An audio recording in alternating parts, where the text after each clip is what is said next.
रात में 12 बजे करीब लखनऊ अयोध्या राजमार्ग पर कल्याणी नदी के पुल पर हरियाणा हिसार से बिहार जा रही वोल्वो बस का एक्सीडेंट एक ट्रक द्वारा हो गया था, जिसमें 18 लोगों की मृत्यु हो गई थी और 12 लोग घायल हुए थे, जिसमें 11 घायलों का इलाज ट्रॉमा सेंटर लखनऊ में चल रहा है और एक व्यक्ति का इलाज जिला अस्पताल बाराबंकी में चल रहा है। और इसके बाद एक हेल्पलाइन नंबर भी जारी किया गया था 9454174464। इसमें जो सुरक्षित हमारे 81 लोग बचे हुए थे उनको एक स्कूल में रखा गया था और स्कूल में उनके खाने पीने और रहने का इंतजाम किया गया और नेक्स्ट डे उनको बस अरेंज करके बिहार भेजा गया है। और उसके बाद इनको जो घायल थे उनका इलाज कराया जा रहा है और जो डेथ हो गई थी उसका पोस्टमार्टम करा के और उनको व्हीकल के माध्यम से बिहार भेजा गया है।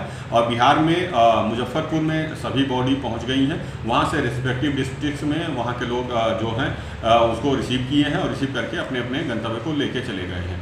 इसमें मुकदमा दर्ज किया गया है। एक तो पुलिस के द्वारा दर्ज कराया गया 272/21, 279, 337, 38, 304A, 188, 269 और 3 महामारी अधिनियम आज और 51 आपदा प्रबंधन अधिनियम के तहत।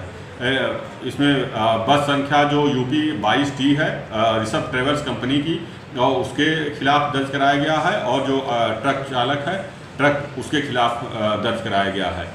इसके बाद एक ARTO संभागीय परिवहन अधिकारी जो हैं उनके माध्यम से एक मुकदमा दर्ज कराया गया 273/21, 279, 337, 38, 304, 3 महामारी अधिनियम, 51 आपदा प्रबंध अधिनियम।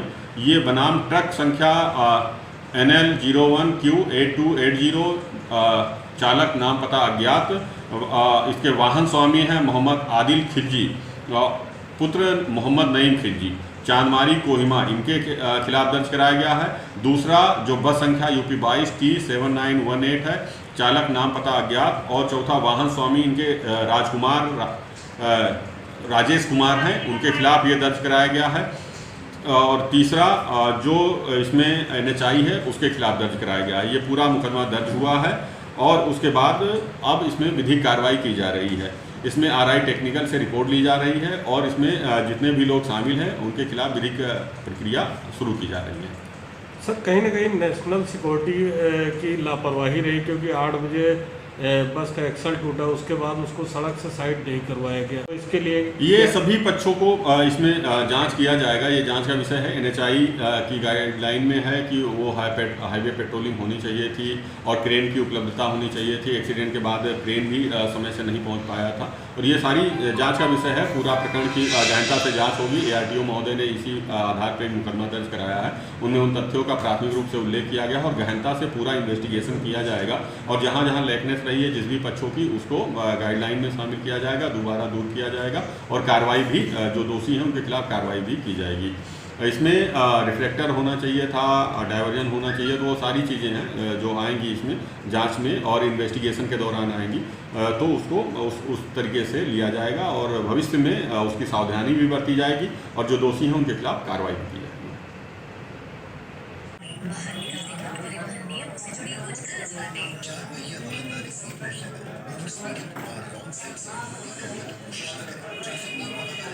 अपने वाहन की प्रदूषण जांच केंद्र पर नियमित जांच करवाएं। कोरोना से बचाव में की गई है। एक्सीडेंट हुआ था रामचंद्र जिसमें 18 लोग भी मौत जी। कल की दुर्घटना जो एक्सीडेंट हुआ था बहुत ही दुर्भाग्यपूर्ण था। उसमें 18 लोगों की जान चली गई और लगभग 19 लोग घायल हुए। उसके संदर्भ में परिवहन विभाग द्वारा परिवहन आयुक्त द्वारा जो है उप परिवहन आयुक्त परिक्षेत्र लखनऊ से निर्मल प्रसाद को जांच अधिकारी नियुक्त किया गया है। वो कल दिन भर यहाँ पर रहे और दुर्घटना में घटित समस्त बिंदुओं को लेते हुए जांच की।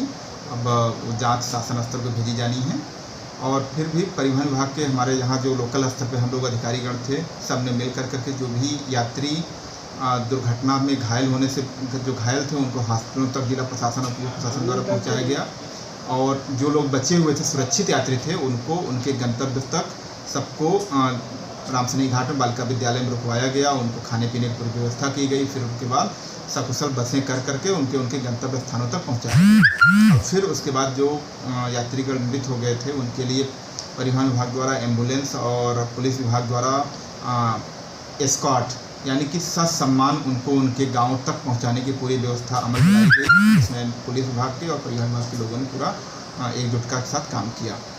और आगे भी हम लोगों ने रात में जो भी घटना का कारण था उसमें प्रथम दृष्टया ये पता चला कि जब एक्सल टूटी हुई थी अबाउट 7 PM पर, और एक्सीडेंट कारित हुआ था 11:30 बजे, 4.5 घंटे का टाइम था।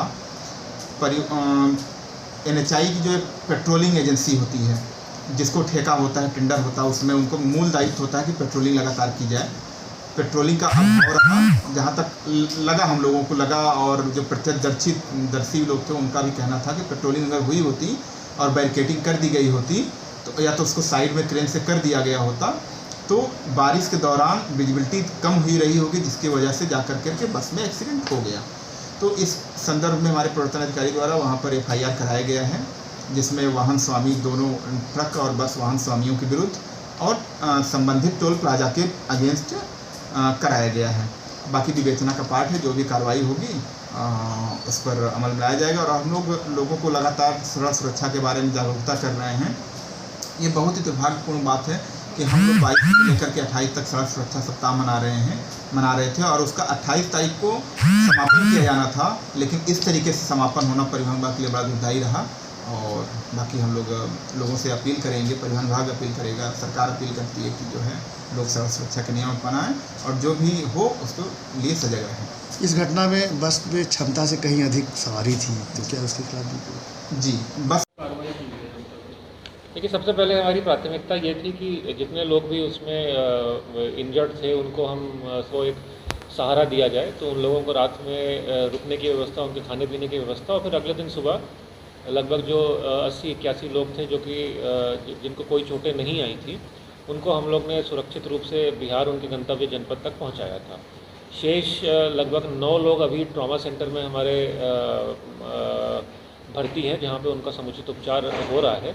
और इस घटना में जैसा कि आप अवगत हैं कि 18 लोगों की अनफॉर्चुनेट मृत्यु की अब तक पुष्टि हो चुकी है, और जितनी भी लोगों की मृत्यु की पुष्टि हुई थी उन सब का यहाँ पे विधिवत पोस्टमार्टम करके सम्मान के साथ, उनके तीमरदारों के साथ और हमारे पुलिस एस्कॉर्ट के अंतर्गत उनको बिहार के जिस गृह जनपद के वो निवासी थे वहाँ तक पहुँचा दिया गया है।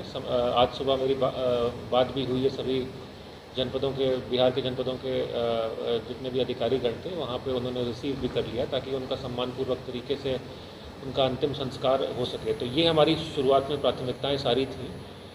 रही बात कार्रवाई की, तो इसमें एक FIR दर्ज करा दी गई है, और FIR में उस ट्रक का जो ड्राइवर जिसने पीछे से धक्का मारा और जो बस जो ट्रैवल एजेंसी थी और जो बस का ड्राइवर, उन सब के खिलाफ FIR हुई है। और इसमें और भी जो तथ्य अब उभर के आएंगे विवेचना में, उसके अनुसार कार्रवाई आगे की जाएगी। सर, आगे कोई ऐसी दुर्घटनाएं न हो, क्योंकि डग्गा मार वाहन था, तो सर कहीं न कहीं परिवहन की भी लापरवाही रही है, तो आगे ऐसी कार्रवाई न हो, देखिए, दुर्घटनाएं न हो, उसके लिए क्या निर्देश दिए गए आपके द्वारा? बात बिल्कुल सही है, लेकिन इसमें ये आपको देखना होगा कि ये वाहन जो है वो हरियाणा से चला था। ये सारे मजदूर हरियाणा में काम करते थे, अपने परिवार के साथ वहाँ से चले थे। बताया जा रहा है कि शुरू में वो 3 बसों में थे, फिर किसी कारण से उनको हरियाणा में ही 3 बसों के सवारियों को एक ही बस में जो है डाल दिया गया, जिससे कि ओवरलोडिंग हो गई, और वहाँ से लेके वो बस चलती आई और यहाँ तक आई, और उसका एक्सल टूट गया, कदाचित शायद ओवरलोडिंग के कारण। उस दिन बारिश भी बहुत हो रही थी। तो ये सारी परिस्थितियाँ हैं। इसमें जैसा मैंने कहा कि जो भी दोषी पाया जाएगा उसके खिलाफ कार्रवाई की जाएगी। और बिल्कुल सही बात है, ये हम लोग का भी दायित्व बनता है सभी विभागों का कि हम लोग कोशिश करें कि अपने सर्विलांस और मॉनिटरिंग NH पे और बाकी सड़कों पे उसको और सुदृढ़ करें, ताकि इस प्रकार के दर्दनाक हादसे को प्रयास करें कि हम लोग दोबारा ना हो पाए।